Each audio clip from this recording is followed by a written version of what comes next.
Les damos la bienvenida a los alumnos de la Facultad de Derecho de la Universidad Católica de Colombia, la sede de Bogotá. Estoy aquí con el profesor de Derecho Constitucional de la Universidad Pedro de Valdivia, en la sede de Chillán, don Mario Sánchez, y quien les habla, José Orellana. Soy alumno de cuarto año de la carrera de Derecho y miembro del Centro de Investigación Jurídica Proteo de la misma universidad y también de la sede de Chillán, en la cual don Mario participa como profesor investigador y quien dirige a este Centro de Estudios Jurídicos que es formado por los estudiantes. Vamos a hablar ahora en términos generales y bien lo más resumido posible respecto del proceso constitucional en Chile. Profesor, coméntenos, Bueno, por favor. buenas tardes o buenos días, dependiendo a qué hora se vea esta cápsula. Nos hemos reunido con don José, alumno de Derecho Constitucional, alumno de la universidad y miembro de este grupo de investigación Proteo que hemos formado con los alumnos, y nos juntamos para conversar sobre el proceso constituyente que se desarrolla actualmente en Chile. Pero yo creo que deberíamos partir por explicar, en términos muy generales, qué es un proceso constituyente. Y entender un proceso constituyente implica, por ejemplo, necesariamente, distinguirlo del mecanismo de cambio constitucional. Nosotros cuando hablamos del mecanismo de cambio constitucional estamos hablando ya del aspecto jurídico, del mecanismo elegido para hacer el cambio constitucional, pero cuando hablamos de un proceso constituyente, también estamos haciendo referencia a un conjunto de actos o actos que generalmente tienen un carácter no jurídico, que conducen finalmente a la creación o dictar o la elaboración de una nueva constitución. Eh, todo proceso, todo proceso, en este caso constitucional, implica muchas veces el cierre de procesos o procesos sociales, digamos. En Chile hemos estado en los últimos 188 años, hemos estado regidos por tres constituciones. La primera en el año 1833, que se dicta como también culminación de un proceso que tenía por objeto afianzar la República después de la independencia. Después del año 1925 también constituyó el cierre de un proceso de demandas sociales y también derivadas de la aplicación en Chile de un sistema semiparlamentario, pseudo-parlamentario, que constituyó una violación en los hechos de la Constitución del 33 y que da origen a movimientos sociales, un golpe de Estado y posteriormente la dictación de la Constitución de 1925 y posteriormente, después del golpe de Estado del año 1973 en Chile, se inicia un proceso por la Junta Militar para dar origen a una nueva constitución que tiene una característica, es que es una constitución que no cierra necesariamente un proceso previo en forma positiva, sino que se origina con un golpe de Estado y trata de imponer una determinada cultura o ideología de aquellos que resultaron vencedores en este quiebre constitucional, la Junta Militar, digamos, de Augusto Pinochet, y que intenta imponer una ideología neoliberal y retomar ideas del siglo XIX de establecer una república presidencialista fuerte eh, que permita, según sus creadores, forjar una república diferenciándola claramente de una orientación socialista o marxista que es la que existía en el gobierno de Salvador Allende.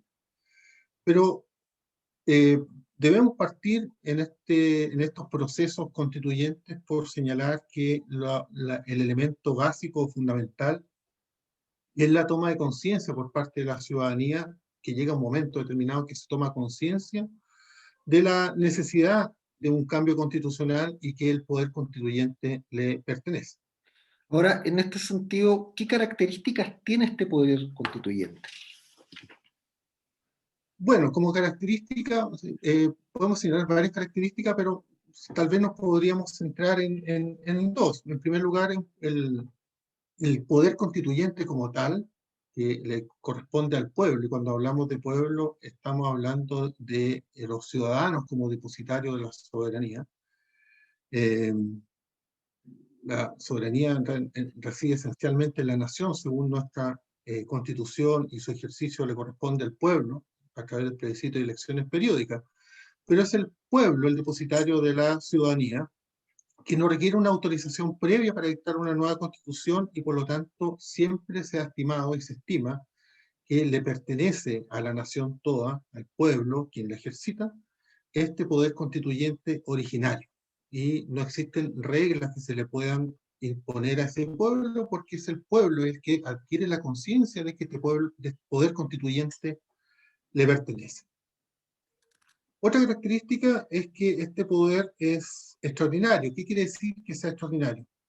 Que el poder constituyente siempre otorga al poder constituyente originario, al pueblo, libertad política para darse un nuevo orden constitucional, es decir, no lo hace de acuerdo a reglas preestablecidas, sino que son ellos mismos que se operan de acuerdo a nuevas reglas, y esas nuevas reglas eh, surgen de acuerdo a la necesidad que se tienen en un momento determinado para darse un nuevo texto constitucional. ¿Esto tiene alguna diferencia con el poder constituyente derivado, en realidad? Claro, o sea, la diferencia fundamental entre el poder constituyente originario y el poder constituyente derivado es que en el caso del poder constituyente originario, el ejercicio del poder no está constituido, sino que es creado por el pueblo a través del surgimiento de esta necesidad del cambio constitucional, la conciencia de que el poder constituyente le pertenece, se hace generalmente de acuerdo a reglas nuevas, reglas que el mismo poder constituyente crea para tal efecto. En el caso del poder constituyente derivado, esas reglas ya están en la constitución vigente, por lo tanto tiene un carácter permanente, y se manifiesta a través de procesos de reforma constitucional, y por lo tanto en ese caso el poder constituyente derivado no es más que el ejercicio de un poder constituyente ya existente o ya constituido. Y ahí tenemos una diferencia que es muy relevante. De hecho, en Chile el poder constituyente derivado hoy está radicado en el Parlamento, en el Congreso, que a través de sucesivas reformas constitucionales han ido modificando nuestro texto actualmente en vigencia. Ahora, entendiendo que existe un conjunto de actos que conducen a la creación de una nueva constitución, ¿cuáles podrían ser este conjunto de actos? Bueno, precisamente a eso nos referíamos en general cuando hablábamos de que el proceso constituyente va más allá del mecanismo de reforma constitucional, porque este conjunto de actos pueden ser cambios no jurídicos y cambios también jurídicos. Dentro de los cambios no jurídicos está lo que Bruce Ackerman llamaba como el momento constitucional, es el surgimiento de la necesidad de cambios políticos y sociales, en que a raíz de esta necesidad surgen movimientos o fuerzas políticas que desafían el estatus jurídico vigente, que se manifiestan iniciadores del proceso, que son ciudadanos, que se manifiestan que a través de bueno, manifestaciones populares, que generalmente pueden ser pacíficas, eh, a veces derivan en actos de violencia, pero son de grupos minoritarios, sino que eh, aparecen aquí las ciudadanías como gran protagonistas de las demandas. Es un poco lo que ocurrió en Chile a partir del 18 de octubre del año 2019, que hubo una serie de protestas, como vamos a ver tal vez un poco más adelante, y eh, en que hubo muchas manifestaciones multitudinarias y pacíficas. Y eso implica que ha existido una gran identificación de la ciudadanía con la necesidad de este cambio, y luego esto se traduce en un cambio jurídico en que se elige el mecanismo, o sea, hacen modificaciones al ordenamiento jurídico para elegir el mecanismo de cambio constitucional con el objetivo de democratizar el proceso deliberativo. ¿Y cómo participan los ciudadanos en este proceso? Bueno, lo ideal es que los ciudadanos participen en todo el proceso, pero obviamente que eso no muchas veces puede lograrse.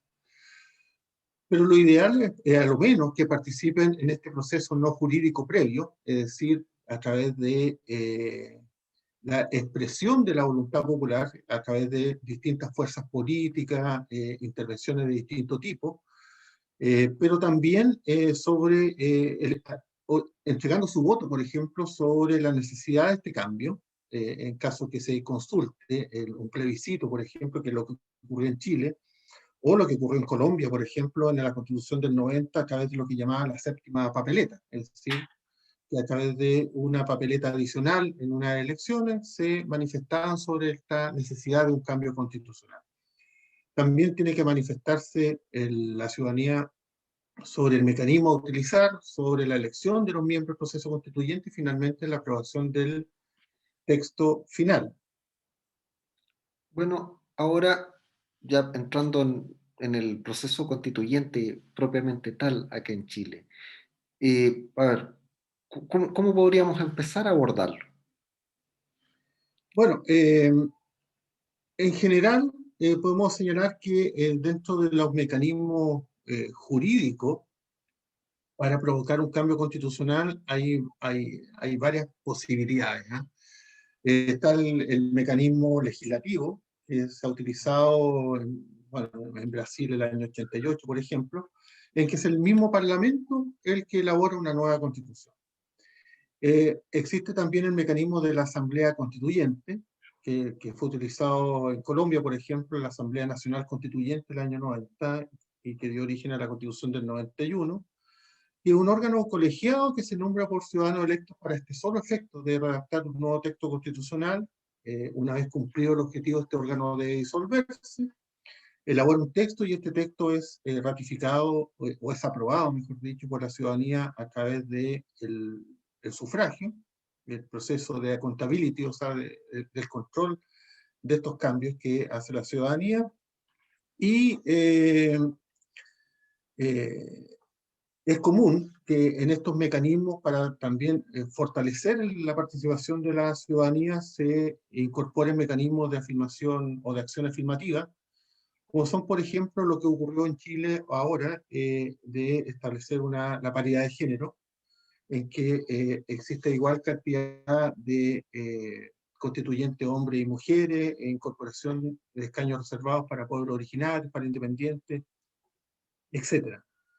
Y por Ahora, último, existe un momento, existe la posibilidad de que una constitución se redacte por una comisión de expertos, que fue precisamente lo que ocurrió en la constitución de 1980, en que la ciudadanía no intervino en la elaboración de esta constitución, sino que esta constitución se hizo por una comisión designada por Augusto Pinochet en ese momento, el año 74, que trabajó hasta el año 80 en el texto de la nueva constitución y que finalmente fue sometida a un plebiscito con varios cuestionamientos, como podemos la, ver un la- poco más adelante. la Comisión Ortúzar. La Comisión Ortúzar, efectivamente. Bueno, y respecto de lo mismo, ya ahora para poder entrar en el proceso en Chile, y como hablamos de que existen cambios no jurídicos y cambios jurídicos, dentro de los cambios no jurídicos, y para engancharlo con la idea que viene desarrollando, primero tenemos el cuestionamiento a la legitimidad de la Constitución de 1980, a raíz de lo mismo como se describe cómo fue el proceso. ¿Cómo nos podemos Eh, referir a eso? Mire, la Constitución de 1980 fue cuestionada desde el momento mismo de su elaboración, pero por las fuerzas políticas que existían en ese momento, en que no tenían una posibilidad cierta de hacer escuchar su voz, porque estábamos viviendo en una dictadura en que no existían respeto a los derechos humanos, en que existían violaciones graves a los derechos humanos y en estado de sitio. Eh, lo principal es que aquí no hubo un proceso de deliberación democrática. Como señalé, dentro de las posibilidades de redacción de una nueva constitución está la constitución por una comisión de expertos, que eso fue lo que se aplicó en Chile. la Comisión Ortúzar, como usted bien dice, pero que no hubo ninguna instancia de participación democrática. Es más, o sea, las personas que elaboraron la Constitución de 1980 pertenecían a un determinado sector político y no elaboraron una constitución neutral como debieran ser las constituciones, ideológicamente neutrales, sino que elaboraron una constitución con un sesgo ideológico determinado, es decir, impusieron un determinado modelo, un modelo neoliberal, un tipo de Estado subsidiario, que es el que finalmente 30 años después ocasiona los conflictos sociales graves que posteriormente hacen surgir la necesidad del cambio constitucional. Claro, aparte también, Además, perdón. no, que aparte también recordemos que en esa época tampoco había garantías para su aprobación, porque en realidad, siendo que el pueblo participa, comillas, en su aprobación, en realidad por el contexto de la dictadura no había forma de garantizar de que ese ejercicio en el fondo no había cobertura de los medios, no había partidos políticos, no había registro electoral, entonces en realidad poder validar cómo se realizó esa aprobación de la Constitución. En ese plebiscito no había cómo verificar que el proceso no tenía vicios en el fondo. Efectivamente, bueno, no había registros electorales, no había un efectivo control de que personas, por ejemplo, no pudieran votar más de una vez. Había estado de sitio, censura a los medios de comunicación, no se podían funcionar los partidos políticos. Entonces, no habían garantías democráticas alguna en cuanto a su aprobación. eh, y también es un cuestionamiento permanente a la legitimidad de la Constitución del 80, pero además, esta Constitución, de la manera en que estaba redactada, eh, 30 años después, o en realidad durante toda su vigencia, ha demostrado que al contemplar mecanismos contramayoritarios, produce una aplicación tal de esta ideología neoliberal, que incluso ni siquiera es una ideología neoliberal en términos estrictos, porque tiene tal nivel de distorsiones que hoy día hacen que, por ejemplo, grupos económicos puedan imponer su voluntad eh, por sobre lo que es las modificaciones legítimas que puede hacer un Congreso. Eh, la Constitución contiene numerosos mecanismos que impiden, por ejemplo, que alguien que gane las elecciones pueda hacer cumplir un determinado programa de gobierno, porque, por ejemplo, se da un excesivo rol a minorías, como una minoría, por ejemplo, de derecha, que puede, por los sistemas de elección que contemplaba la Constitución, puede prácticamente impedir que una modificación se lleve a cabo. Hay quórum bastante alto en estos días, por ejemplo, una ley que pretendía imponer un impuesto a los llamados super ricos, no obstante que fue aprobada por el Congreso, o sea, perdón, obtuvo una mayoría en el Congreso, la mayoría no fue lo suficientemente alta para cumplir con el quórum que la Constitución exige y por lo tanto esa ley no pudo ser aprobada. Y ahí tenemos claramente un ejemplo de cómo a través de estos mecanismos constitucionales que existen hoy en Chile, no se pueden hacer cambios profundos en los sistemas sociales, incluso en sistemas democráticos. Bueno, Entonces, tenemos en Chile estos graves problemas en que el bloqueo a las demandas sociales hoy día están dados por las normas constitucionales en actual vigencia. bueno, a raíz de lo mismo fue que a partir del retorno de la democracia en el fondo, y siempre con este permanente cuestionamiento de la legitimidad de la constitución que actualmente nos rige aún. Yo recuerdo que primero, dentro de los grandes movimientos que han habido en los últimos años, el año 2006 vino esta revolución de estudiantes secundarios, que acá se denominó la revolución de los pingüinos, dentro de muchas demandas legítimas que tenían con respecto de la educación, donde alegaban que querían una educación gratuita y de calidad. que se sumaron tanto estudiantes secundarios como estudiantes universitarios y también primarios y muchos otros movimientos sociales que se plegaron a la época.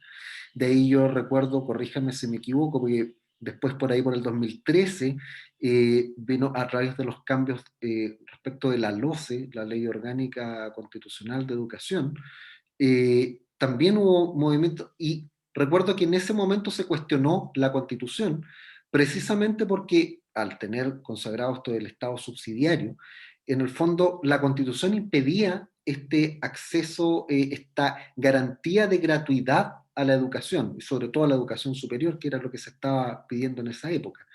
Después también, a raíz de esto mismo, y que empieza en el fondo a minar la legitimidad y la validez de cómo veían las personas a la Constitución. Ya llegamos al estallido social del 2019, ya que independiente de cómo se vea, en realidad la gota que rebalsó el vaso fue un alza de 30 pesos en el valor del pasaje del metro, que terminó con la gente desbordada en las calles. De hecho los mismos estudiantes vuelven a ser protagonistas otra vez, y se saltan los torniquetes del metro, recuerdo. Y eso en el fondo vino en una escalada de protestas que al final terminan presionando a la clase política en Chile, exigiendo, y la principal demanda dentro de todas las demandas que tenían, eh, terminan exigiendo una nueva constitución en el fondo, ya que a través de los años se observó que muchas de estas demandas sociales que requería el país eh, no se podían llevar a cabo precisamente por las trabas que ponía la Constitución y facilitando que a veces con estos grupos minoritarios, como bien decía usted, eh, permitieran simplemente impedir que se legislara. Usted dio recién un ejemplo al respecto.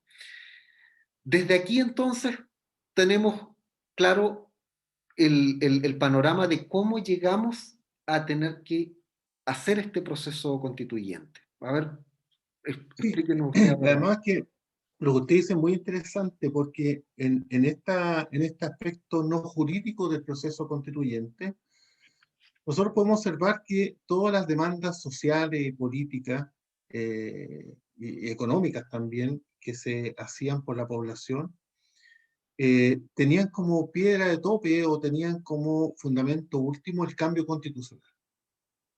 Y ahí, por ejemplo, podemos ver nosotros una, una característica propia del proceso constituyente, es que los procesos constituyentes no son solamente movilizaciones sociales, sino que además implican que esas movilizaciones sociales hagan surgir en la ciudadanía la convicción de la necesidad del cambio constitucional. Si lo hacemos el símil con lo que ocurre hoy día en Colombia, nosotros podemos ver diferencias en la situación que hoy día existe en Chile. Colombia, por ejemplo, del año 90 tiene una constitución en que consagra, a diferencia nuestra, un Estado social de derecho. Nosotros tenemos un Estado subsidiario.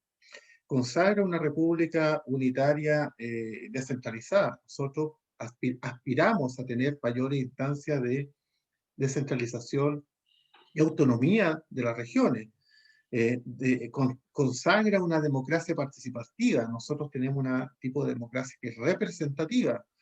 Consagra además el reconocimiento de la diversidad cultural y étnica. Nosotros también aspiramos a eso. Entonces, eh, hay algo en que hay una diferencia fundamental y, por ejemplo, nosotros podemos ver en la demanda social hoy día en Colombia contra el presidente Iván Duque que hay un componente social importante, pero más, más que nada, diría yo, tiene que ver con crítica a la gestión del gobierno, la situación de los pueblos indígenas, la situación de la guerrilla, la reforma fiscal que se intentó implementar, la afectación de la pandemia a la clase media y en general a la población, y sobre todo la actuación de los escuadrones móviles antidisturbios que han ocasionado, por lo que aparece en la prensa, violaciones a los derechos humanos muy graves. Entonces ahí vemos una diferencia. No cualquier movilización social, como usted señalaba, es la que produce un cambio constitucional, sino que movilizaciones sociales en las cuales la convicción íntima de la ciudadanía es que esos cambios sociales hacen necesario un cambio constitucional. Y lo que viene posteriormente es un cambio en el ordenamiento jurídico para, como dijimos anteriormente, crear el mecanismo de cambio constitucional. En Chile eso se dio después del estallido social, como usted bien dice, del 18 de octubre del año 2019, y eh, a partir de ahí, por una serie de movilizaciones, las fuerzas políticas tomaron una decisión de acoger estas demandas sociales e implementar un mecanismo de cambio constitucional. ¿En qué consistió este mecanismo de cambio constitucional? Lo primero y más novedoso es que se modificó la misma Constitución de 1980, introduciéndole una modificación a través de una reforma constitucional y cambiando el capítulo quinceavo sobre reforma constitucional, introduciéndole un título nuevo que establece un procedimiento para elaborar una nueva constitución.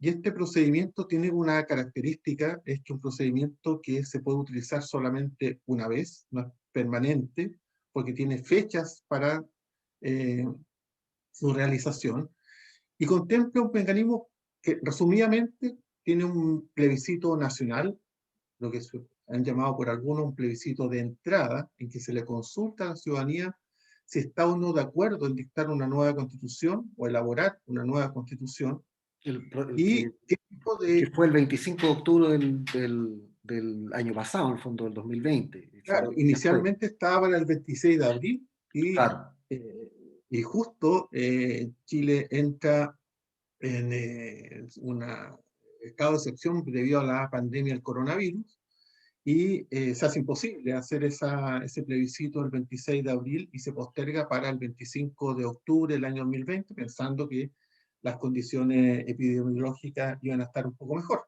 o sanitarias. Y bueno, tuvieron tal vez un poco mejor, pero no tan bien, pero de todas maneras se realizó ese plebiscito del 25 de octubre del año 2020 y la ciudadanía mayoritariamente, y muy mayoritariamente, votó por aprobar la idea de elaborar una nueva constitución y además eligió el órgano que estaría encargado de redactarla, Claro que que es un órgano... en ¿Mm? el fondo, a lo mejor una parte que nos saltamos, que en este plebiscito existían dos cédulas, una para votar por aprobar, cambiar la constitución o rechazar y quedarnos con la constitución que teníamos actualmente, y para el caso de aprobar teníamos la opción de la convención constituyente, ¿ya? O una convención mixta. Entonces, y estas fueron las dos opciones que ganaron, el apruebo y la convención constituyente, que es la que tenemos ahora. Claro, y lo interesante de eso es que en las opciones, convención mixta constitucional, la la convención constituyente la podemos asimilar claramente a la asamblea constituyente, en el caso de Colombia, la Asamblea Nacional Constituyente del año 90, Aquí había 90-91, un digamos. rechazo muy grande al término asamblea constituyente. Yo creo que también Sí, fue más por que ese nada por la tema se puso experiencia, convención constituyente. sí, más que nada por la experiencia en Venezuela, digamos que la Asamblea Constituyente asumió los poderes legislativos, entonces no se quería replicar eso en Chile. Pero el término que correspondía era en realidad Asamblea Constituyente. Pero el otro organismo que se proponía, que era una convención mixta constituyente o constitucional, tenía la particularidad que estaba integrada por mitad de ciudadanos elegidos democráticamente y la otra mitad de miembros del Congreso. Entonces, eso era una creación que no existe en ninguna otra parte del mundo, pero que tampoco tuvo éxito, porque mayoritariamente y con una muy alta mayoría ganó la opción de convención constitucional. Eso llevó a que el presidente de la República debiera convocar a una elección de miembros de esta convención, elección que se realizó y se iba a realizar en el mes de abril de este año, pero que debido a la situación sanitaria del país debió postergarse para el fin de semana del 15 y 16 de mayo recién pasado. en que se produjo efectivamente esta elección de convencionales constituyentes con un resultado bastante llamativo en el sentido de que las fuerzas políticas tradicionales tuvieron una escasa representación y primaron la representación de partidos políticos que están fuera del sistema eh, tradicional político en Chile y una muy alta cantidad de personas independientes que fueron elegidos como convencionales constituyentes. Yo Eso, sé que más adelante nos vamos a referir al punto de los quórums, pero una de las particularidades que tiene este es que al final, como existe esta aprobación de 2/3 para los acuerdos de qué cosas van a estar incluidas dentro de la nueva constitución, la gracia de este proceso eleccionario es que no hubo ninguna facción política o ningún movimiento en específico que alcanzara más o alcanzara a llegar a 1/3. Entonces, en el fondo, nadie se va a poder oponer directamente un bloque político o alguna tendencia en específico o poner directamente a la aprobación de algún texto que se haya redactado por la convención. efectivamente, o sea, la manera en que está integrada esta convención y los quórums que se exigen para los acuerdos, que son 2/3, es un quórum bastante alto porque lo que se quiere es eh, favorecer precisamente los grandes acuerdos y evitar los personalismos, el trabajo organizativo. Eh, pero los quórums son bastante altos, entonces la diversidad que existe en la conformación de la Convención Constitucional resulta ser bastante positiva. Hay buenas perspectivas de que esto se haga de buena forma. Además, los requisitos para ser candidato a esta convención constitucional son los mismos que se tiene para ser ciudadano. O sea, se quiere dar con esto un mensaje que para redactar una constitución lo que se requiere es la participación directa de aquel en quien está depositado el poder constituyente originario, que es el pueblo. Entonces, se establecen ciertos mecanismos técnicos o de asesoría técnica para esta convención, pero el requisito mismo para integrar la comisión es precisamente hacerlo lo más amplia y mayoritaria posible. Incluso se establecen inhabilidad o incompatibilidad entre ser convencional constituyente y, por ejemplo, ocupar un cargo público como ministro, intendente, gobernador o alcalde, y otros, digamos. Entonces se establece que si hay una de estas personas que postulan, se inscriben para como una candidatura, cesan inmediatamente sus cargos. De hecho, los hubo parlamentarios que renunciaron a su cargo para postular a ser convencionales constituyentes, con algunos resultados positivos, pero otros no tanto, lo que da cuenta de la necesidad que había de que la integración de la convención constitucional estuviera integrada por personas independientes. Y en el Ahora, fondo, la esto expresión popular del deseo de que fuera integrada por el pueblo, principalmente.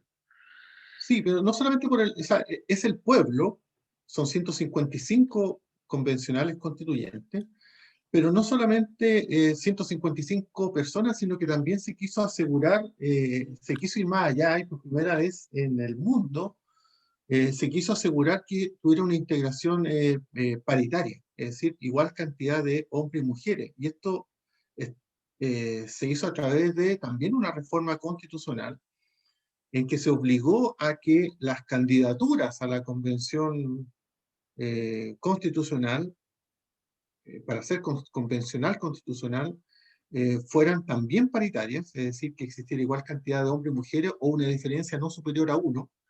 Y en el momento de la integración de la Convención Constitucional, también hay un mecanismo que permite corregir aquellas diferencias en las listas cuando hay una diferencia de más de uno entre hombres y mujeres. Entonces, las elecciones se hacen por los mismos distritos electorales que existen actualmente para los diputados, y en aquellos distritos donde el número sea par, va a haber igual cantidad de hombres y mujeres, y donde sea impar, no puede haber una diferencia de más uno, es decir, no puede haber una diferencia de más de uno, ya sea para los hombres y las mujeres. De hecho, se dio una circunstancia curiosa en Chile, es que el mecanismo de ajuste favoreció más a los hombres que a las mujeres. O sea, hubo hombres que pasaron a integrar la Convención Constitucional porque había más mujeres elegidas que hombres. Entonces, De hecho, se decía, y en la prensa en estos días, en algún momento leí, de que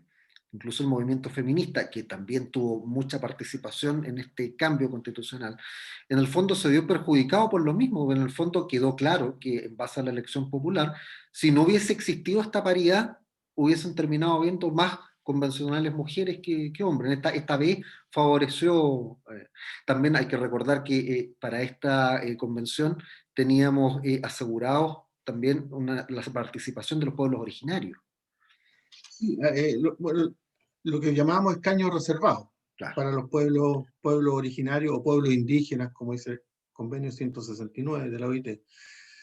Eh, claro, lo que se quiere aquí es lograr estos mecanismos de acción afirmativa, digamos, en que se asegure la participación de las distintas etnias y pueblos originarios que existen en Chile, y eso fue positivo, de hecho, y hasta ahora, a lo menos por los resultados que se ven, los resultados son positivos. Bueno, ¿y qué viene ahora, digamos? Ahora lo que viene es que una vez calificada la elección, todavía no termina el trabajo del Tribunal Calificador de Elecciones, pero una vez hecha esta calificación de la elección, lo que no debiera demorar más de 30 días, el presidente de la República debe convocar una sesión de instalación de la Convención Constitucional, que va a ser en la sede del Congreso Nacional, que ya está preparada para recibirlo. Y esta misma convención o asamblea va a tener que elegir un presidente, un vicepresidente y aprobar las normas y reglamentos para su funcionamiento. Va a contar con una secretaría técnica, va a contar con apoyo financiero y administrativo del gobierno, pero tiene ciertos límites. En primer lugar, Pero también falta, pues esto tiene un plazo también, porque esto no puede funcionar eternamente, pues funcionaba durante 9 meses y era prorrogable por 3 más. Tampoco, exactamente, tampoco vamos a esperar eternamente la Constitución. o sea, dentro de lo que dijimos al principio, decir que las asambleas constituyentes se crean para el solo efecto de redactar un texto constitucional, pero una vez cumplida su misión se disuelve.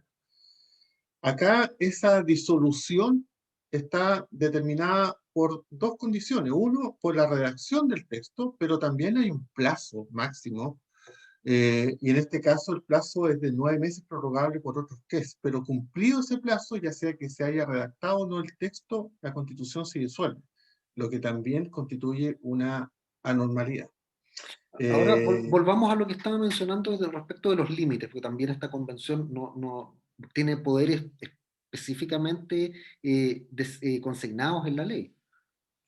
sí, aunque la doctrina constitucional no tiene duda que la Asamblea Constituyente tiene una misión única, que es redactar el texto de una nueva constitución, se quiso dejar claramente establecido en el mismo texto de la Constitución actualmente vigente, que es la que regula este mecanismo, eh, ciertos límites a la misma convención. Que no era necesario establecerlo, pero se quiso establecer esos límites para dejar medianamente claro que esa convención no puede autoatribuirse otras facultades o derechos que la Constitución le otorga. Por ejemplo, le impide expresamente atribuirse otras funciones, le impide durante el proceso de redacción negar autoridad o negar la vigencia o la autoridad a la Constitución de 1980, es decir, el poder constituyente derivado para sucesivas reformas constitucionales a la Constitución actualmente vigente sigue radicado en el Congreso Nacional, y esta convención constitucional solamente tiene facultades para redactar un nuevo texto. eh, Se le prohíbe autoatribuirse el ejercicio de la soberanía, lo cual es muy curioso porque justamente como convención constitucional ejerce el poder constituyente originario que se deriva de la soberanía, entonces eso es una contradicción. Seguramente lo que quisieron decir es que no puede autoatribuirse la soberanía en el sentido de que tuviera facultades para dictar leyes para negar vigencia a la Constitución del 80, cambiar el orden establecido sin redactar o antes de redactar el texto de una nueva Constitución. Probablemente Yo esa. creo que tratando de evitar un poco lo que pasó con el caso de Venezuela, en realidad, que eso es como el temor que había acá, o por lo menos el cómo quisieron atemorizar a la gente, a ciertos sectores políticos, diciendo que acá no íbamos a trabajar, a transformar en Venezuela después de este proceso. Probablemente esto fue producto de las negociaciones políticas al momento de establecer el mecanismo y seguramente ciertos grupos quisieron tener estas garantías o seguridades. De hecho, fueron un poco más allá. Obligaron a que la nueva constitución tuviera ya ciertas características, por ejemplo, el carácter republicano o democrático del Estado de Chile, el respeto a las sentencias judiciales y los tratados internacionales ratificados que estén vigentes por Chile. Entonces, eh, son límites que se ponen en forma o se establecen expresamente en el nuevo texto, pero creo yo no era necesario porque esos mismos límites ya están en la Constitución en actual vigencia, que es la que sigue rigiendo durante el proceso de redacción de la nueva Constitución. Bueno,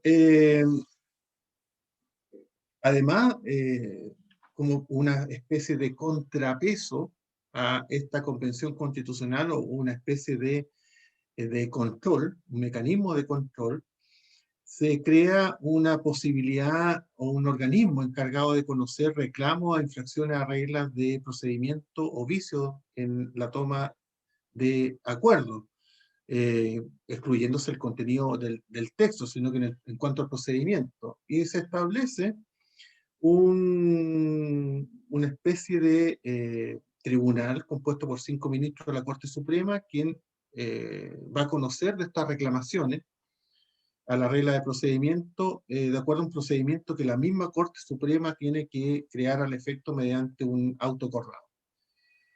Ahora bien, una vez que la Convención Constitucional redacte el texto o termine de redactar el texto, viene lo que llamamos un plebiscito de salida, es decir, la manifestación o la oportunidad en que la ciudadanía se manifieste sobre la aprobación o rechazo de este nuevo texto constitucional, lo que también se condice con el carácter democrático o que la ciudadanía participe en el proceso de aprobación de la nueva constitución. Pero este plebiscito de salida, un plebiscito constitucional que va a pronunciarse sobre aprobar o rechazar el texto redactado por la Convención Constitucional, tiene como característica en que establece el voto obligatorio. En Chile, la Constitución en su artículo 15 establece el sufragio voluntario. Y esta norma, que está en la nueva Constitución en sus artículos finales, establece un voto obligatorio para quienes tengan domicilio en Chile, incluso con multa, para aquellos que no concurran a prestar su voto. También esa es una manera de asegurar la máxima participación posible de la ciudadanía. Recordemos que la participación en los últimos procesos eleccionarios en Chile han sido relativamente bajas del padrón electoral en la elección, en el voto del 25 de octubre del año pasado sobre si se iba o no a dictar una nueva constitución, una participación sobre el 50%, pero en esta elección del fin de semana, del 15 y 16 de mayo, no subió del 40%. Entonces lo que se quiere aquí es asegurar la máxima participación posible de la Constitución. Y en caso de aprobarse, se convoca al presidente de la República a un acto solemne en el Congreso Pleno, en que se va a promulgar esta nueva Carta Fundamental, le va a prestar en ese momento el juramento promesa de respetar y acatar la nueva Constitución por parte de la autoridad elegida, digamos, presidente de la República y el Congreso. Debe ser publicada en el diario oficial y desde ese momento queda derogada la Constitución de 1980, recién ahí. Y solo si es aprobado el texto constitucional y al efecto se redacta. Bueno, también no recuerdo si se mencionó, pero hay que recordar que este proceso, y como está descrito en la ley, es por única vez, sí, sí recuerdo, lo mencionó al principio. Entonces también para el caso de que al momento de las votaciones se rechace el nuevo texto constitucional, puede ser por diversas razones, no le gustó, o la razón que sea, en el fondo nos quedamos con la constitución actual y no hay otro mecanismo previsto para volver a modificarlo. O sea, esto es como algo de una única vez. Y eso también es Así es. extraño en el fondo. Es Pero es, extraño, pero así como se han visto las últimas actuaciones de nuestro Parlamento, no sería extraño tampoco que en una futura reforma constitucional permita que este proceso se pueda realizar por otra vez, digamos. No sería extraño verlo en el futuro. ahora también hay que ver si el nuevo texto constitucional va a estipular un mecanismo de modificación o de cambio constitucional completo, y no solamente su modificación interna en sus artículos, sino de poder dictar, en el fondo se va a constituir de una forma derivativa de poder modificar la constitución. Sí, y sería interesante que lo contemplara, sería tal vez la primera vez que ocurriera. Y bueno, lo vamos a estudiar en el examen de este proceso justamente con el grupo Proteo que hemos formado con estudiantes de la sede de Chillán.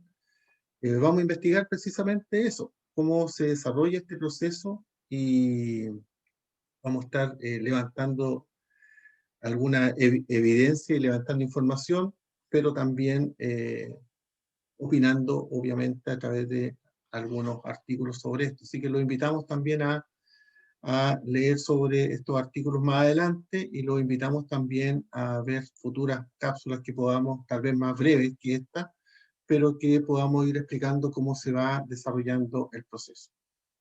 Bueno, para cerrar, don José, le agradezco su colaboración. Reiteramos los saludos a los alumnos y cuerpo académico de la Universidad Católica de Colombia y agradecemos esta oportunidad de explicar este proceso que se está desarrollando y que está en pleno desarrollo en Chile.